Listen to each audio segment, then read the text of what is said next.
Welcome back to another episode of FPOG, Financial Planning for Oil and Gas Professionals.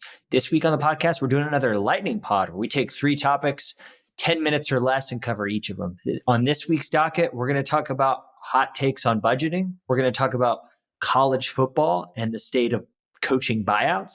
And then we're going to talk about the looming CPA shortage that we think is on the horizon. Justin, let's first start with budgeting. And you may not agree with me, but is this an anti-budgeting podcast? How does FPOG feel about budgeting? Because I feel like we have some strong thoughts there, but it might be a little too strong to say we're anti-budgeting. So what do we want to talk about related to budgeting? Man, that's a tough deal to answer this question. Jared, I feel like you and me are personally anti-budget. I'm definitely anti-budget personally. What would you say, just your personal thoughts on it? Yes, I would say yes, I'm anti-budget. And there's a big asterisk that we're going to unpack, but headline, anti-budget. I think there's also an element of this where you can be wired as a person, as a spender or a saver. I am wired as a spender. My wife is also wired as a spender. So we are 2 spenders in a marriage together, which is interesting. Now, the FPOG or the Brownlee Wealth Management answer, man, I think the best way to say it is we understand just how critical dialing in your expenses is. Let's go with 2 stages of life. So critical to dial in your expenses at the beginning of retirement. If you have X amount of dollars, and that means that you really shouldn't withdraw more than, a certain percentage of those dollars every year, you better have an understanding of exactly what you're spending. I don't think you need to keep a budget every month for the rest of your life, but if you're retiring and you're 61 years old, there's a lot of merit to tracking expenses for that 6-month window, just to make sure you have a pulse on it. And then at 67, if you buy a house and you move, so you move states, you have a little bit different life scenario. Again, for 6 months, have a pulse on it. Understand what you're spending. And then so that's one life stage. The other life stage is if you're 40 and you have a top tax bracket income, well, there's a seismic difference in when you can reach financial security if you save, $50,000 a year compared to saving $250,000 a year. So having a pulse on it for that, again, maybe for a 6-9 month window, there's merit there as well. So I think that's the difficult part. Personally, we're spenders. Professionally, we understand the merits of a budget. We understand that you must dial in expenses. But I also don't think you need to keep a budget every month for the rest of your life. Yeah, you touched on some important things, right? I think I'll talk about the reasons why I'm anti-budget, and these reasons might make you think I'm pro-budget, right? Because it's slight differences in verbiage, but I think they matter exponentially. Budgeting is the worst way to refer to anything. Talk about the least fun thing you want people to do is like, hey, let's budget, right? Like, I even think it's just like a marketing problem. Like intentional cash flow management is like, intentionally allocating cash flow is a much better way to even think about the conversation. So part of budgeting is just like, it just puts a bad taste in your mouth. It sounds like going to the dentist, right? So first issue with its marketing, right? And just the way it's perceived. The second issue, Justin, is like, I agree with you. I think like I'm anti-budgeting indefinitely, right? Counting down to the penny every single month. If there's a little bit of predictability between your income and there's not a ton of changes month to month, right? Whenever you have big life transitions, adding a kid, adding an expense, adding a home, adding a second home, retiring, sending a kid off to college, right? Those are great times that I would say check in with your budget and maybe do a few months to see how things change and shake out. But if everything's kind of even keel and there's no drastic changes, analyzing it to the nth degree every single month might not be a super worthwhile experience. I'm a bigger fan of like reverse budgeting, right? So the idea of if you're intentional about the number you are saving and you feel good about that and have cash flow, it doesn't really like you're going to like if you're saving 25, 30% of your income and you're young and you have a bunch of years or you've accumulated substantial assets, it doesn't really matter what you spend so long as you're saving appropriately, right? So rather than like deciding, hey, do I want to spend in this category or this category? Oh, I went over in eating out, but I was under in travel or whatever. Like if you're saving enough, that's 95% of the battle, right? So of course, budgeting could make sense if you're not in a position to save enough and cash flow and bonuses are just evaporating as soon as you get them, right? That's a great opportunity to save. But a lot of our listeners, very conservative risk management approach, right? So they're underspenders. So they're saving aggressively. So underspending or aggressively saving and budgeting isn't really a worthwhile exercise because you're already doing the big thing that you need to be doing, which is setting aside cash, an aggressive amount of cash for your future, right? Because there's two benefits to aggressive savings, right? It reduces the amount you need, right? If you're saving it, you don't need to spend it, so your baseline expenses are lower, and you're accumulating for the future. So if you're going to do any form of budgeting, I think reverse budgeting, which is, okay, what percentage of my income do I need to save to retire or give myself the future flexibility to do the things I want to do later on in life? That's for me a better question to ask. I like the way you frame that. Where do you think this topic fits in with? Was it like a year ago we did a podcast, did a few articles, case studies on all those? I can't even remember if it was New York Times or Bloomberg. They released this data that over half of millennials that make more than 250,000 a year are living paycheck to paycheck. So these are millennials that are making 300,000 a year that report living paycheck to paycheck. Another report recently, I think they put the number needed to feel comfortable or secure at like 280,000 or something, a really large income. Are those topics tied to this topic? Yeah, I mean, I would say yes, right? Because like we've talked about this, but everyone should be living paycheck to paycheck, right? Because of being intentional with savings, right? Like, so I'm pro. Hey, like, what do I need to save, right? Like, also there's nuance there. The family that makes 280 a year that is fully funding 401ks and also contributing monthly to a brokerage account, but doesn't have a ton of liquid cash sloshing around is very different than somebody who has 280, isn't doing any 401k contributions, and doesn't have any cash flow month to month. So like that's a nuance that I don't think was like recognized in that piece of research, but I do think it gets at the crux of kind of like what we're talking about is like optimizing for future optionality and like giving every dollar a job, right? So like I think that has merit of like budgeting and like I do think there's an alignment component that makes budgeting valuable. So like making sure that your expenses are reflecting like what you say is important to you personally. I think that can be valuable, but right, this kind of ties in because it's basically saying, hey, how are we intentional with the money we spend and how are we intentional with the saving? But more important, I think the hierarchy is if you're saving what you need to, you have a lot more flexibility in everything else. Just kind of frees you up to not have to think about that. I like that. I like Ramit Sethi's question that he asks, how does he phrase it? What do you really enjoy spending money on? That's a really helpful question. And we all have answers to that. Jared, you have things that you're extremely cheap on, and then you have other areas of your life that you're extravagant. Tangible example, right? Like my wife and I have one car. We lived internationally for a little while, so we sold one of our cars because it wasn't worth having. And we came back and we were like, hey, we could totally make this work. And I probably have a car's worth of bicycles and bicycle stuff in my house, right? And so it's Not just probably, Jared, you do have a car's worth of bikes. so yeah, that's just one of those things where, hey, having an additional car when we both work from home most of the time isn't worth it for me. But having, being able to go big with cycling stuff is. What about you, Justin? Do you have anything like that? Yeah, I mean, very similar. I'm driving a super old Honda Civic right now. And I want to clarify that. So there's a lot of financial planners that make $1 million a year, that have a seven-figure income, that drive a horrible car because it's kind of the financial planner thing to do, because they want to plow more money into index funds and stuff like that. And yeah, I think that's great. But I drive a bad car because I'm really extravagant and spend a lot in other areas, like sporting season tickets to different sports events, golf, a lot of money on golf, club dues, stuff like that. So it's not this conscious decision of I'm a financial planner and I know a car is a bad investment. No, there's a ton of things in your monthly budget right now that are terrible investments, and that's okay.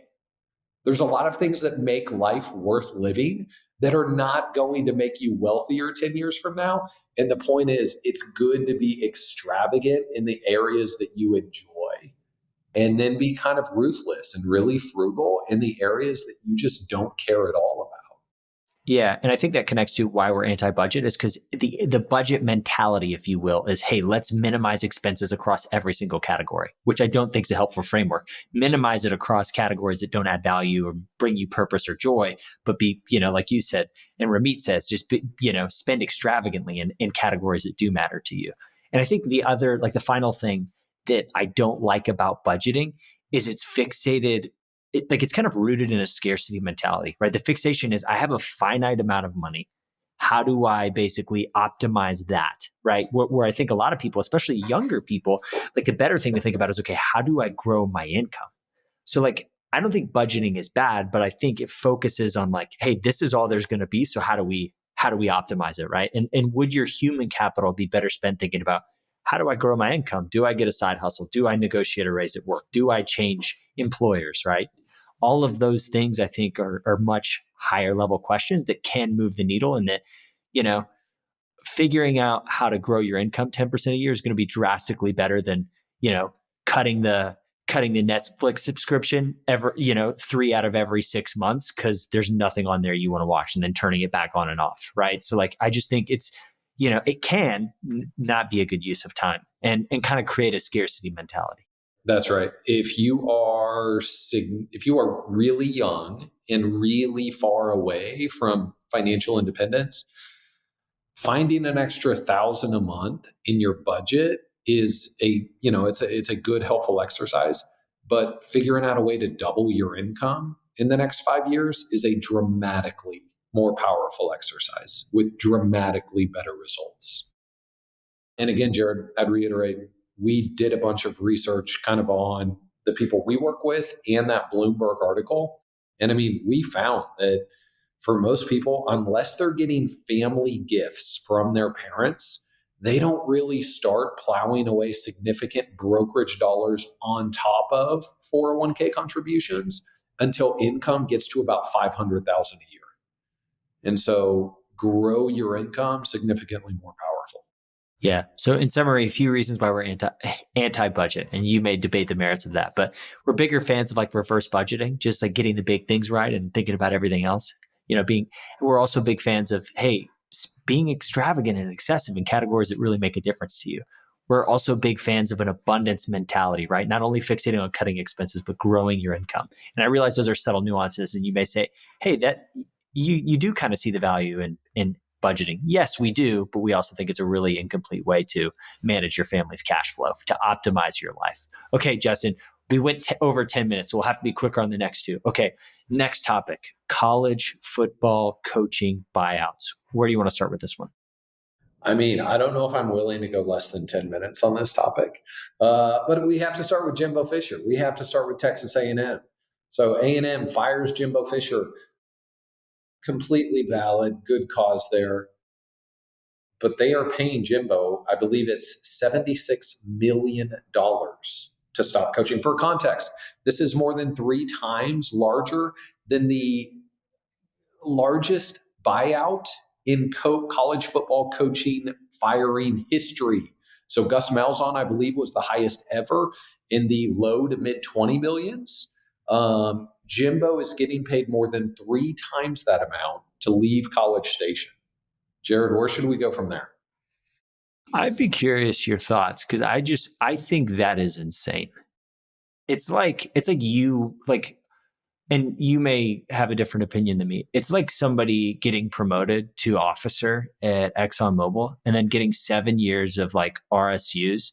And then if you like even before they vest, like you essentially get all of them. But also the RSUs, the percentage of your income is just multiples and multiples. It's really weird from an incentive perspective, right? Like I remember when the contract came out, it was like 10 years, fully guaranteed. Just like no other marketplace is like that except for professional sports. And yes, I realize like there's a shelf life component, but man, is it just insanity. And then I guess the other thing that makes it interesting is like with NIL, like the capital allocation decision that universities are making also kind of changes the math a little bit. And I know there's like rules to like how much universities can be directly involved in that, but it does really seem like a crazy use of capital to me. I'm so glad you brought that up. The incentive structure in college football coaching seems so wildly off right now. So, two things. First, college head coach positions have always felt like a horrible, miserable life. I don't know how these people stay married. I don't know how they have any involvement in their kids' lives. It feels like a horrible life. And so, Jared, that was true basically forever. And there was this dynamic where it was always tempting for successful college coaches to go to the NFL because you don't have to recruit in the NFL. And so in college, you have to be on 12 months a year, 52 weeks a year. You cannot take time off. But Jared, something else happened, and that is NIL, transfer portal. College found a way to somehow make the head coach position significantly worse today than it was even 5 years ago.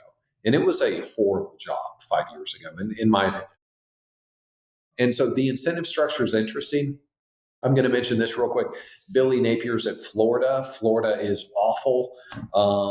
Billy Napier appears to, be headed towards a pretty quick exit at some point in the next 12 months. I'm guessing he's going to get fired. Florida is not good.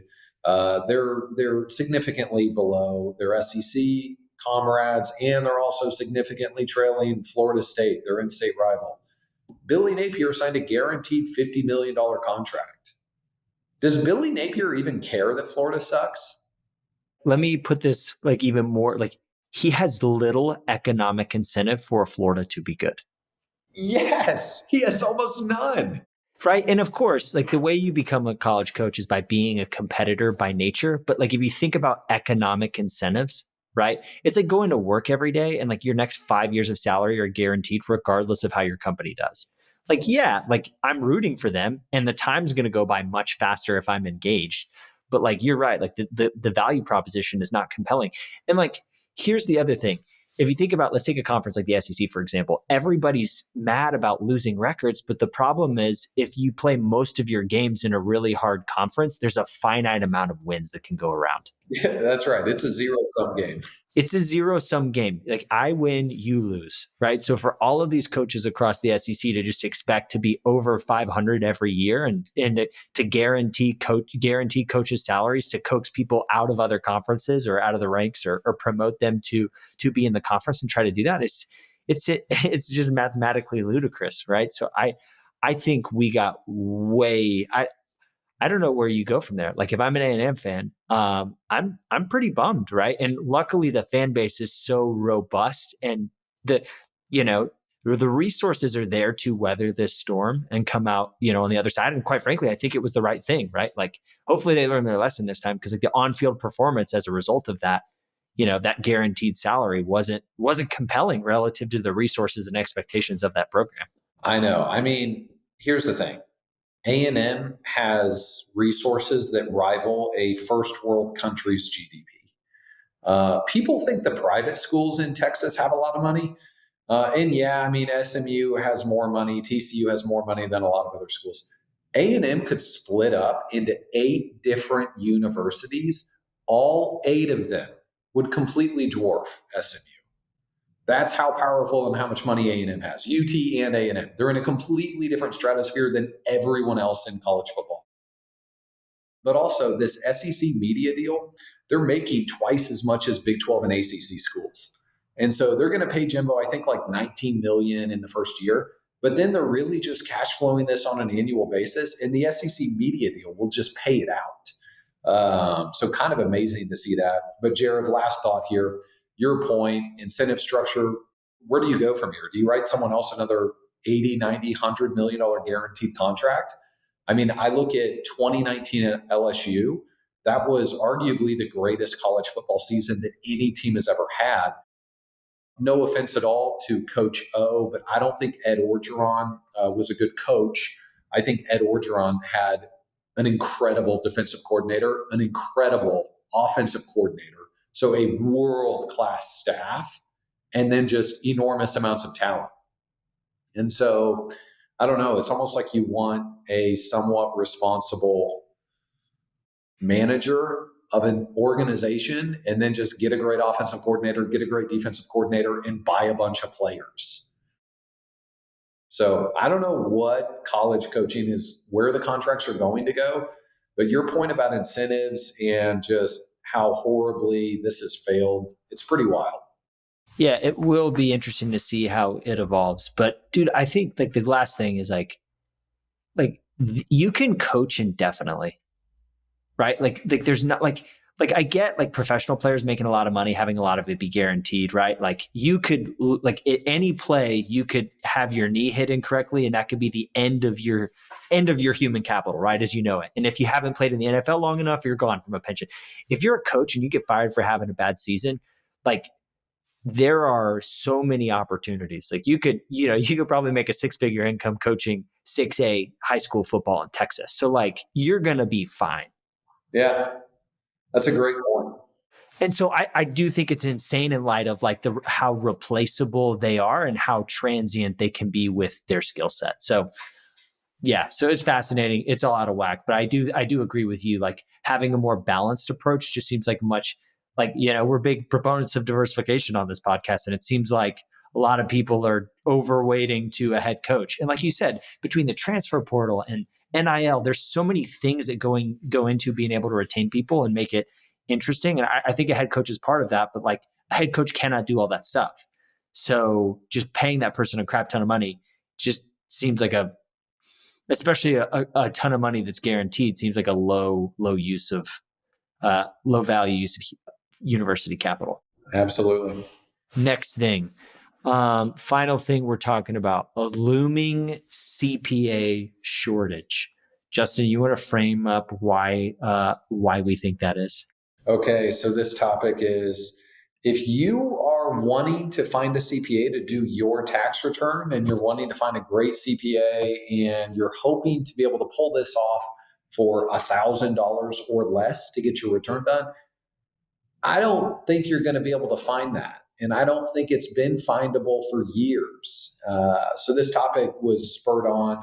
Jamie Hopkins had a tweet that was basically citing a stat from Ohio. So in the state of Ohio, registered CPAs, about half of them are 60 years old or older.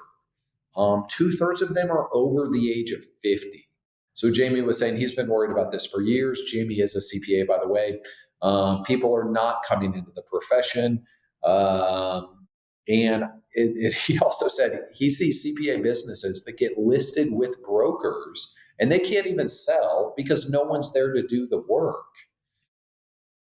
And so let's pause here. That's kind of my thesis. I fully agree with Jamie. We've talked about this for years. It's extraordinarily hard to find a CPA who is responsive, not severely overworked. Where do we go from here, Jared? Yeah, I mean, I guess we just unpack why we think that is, right? Like I agree with you. I think there's a looming CPA crisis, if you will. And our profession has some similarities, right? If there's a Venn diagram, there's definitely some similar issues. But I think, the CPA tax prep profession has it even worse off. I think a couple of the big problems are like the hurdles to get in, right? Getting the CPA, oftentimes you have to have a year of additional schooling. There's like the schooling, education, and testing requirements just make the hurdles great. But I think like most importantly is like the economics are not compelling, right? Like you have a one transaction, you do tax prep and that's really it. And you don't really communicate, like you're paid on an hourly basis. So the client doesn't really have an incentive to reach out for you for proactive tax planning, which quite frankly is the thing you need as much as tax preparation, right? But there's a weird incentive structure to where the client wants you to do things as fast as possible. You don't communicate with them on an ongoing basis. Then they randomly dump everything related to their financial situation to you, and you you have 6 weeks, post end of the year to tax filing deadline. That's what, 12, 16 weeks maybe, where a crazy percentage of the volume of your work is. So, there's not an economic incentive for an ongoing relationship. It's really binge purge, i.e., like so much of the work happens in a really short period of time, and then there's not a lot going on. And it's just hard to get in the door. Justin, what would you say are some of the big issues as to why you think there's a CPA looming shortage?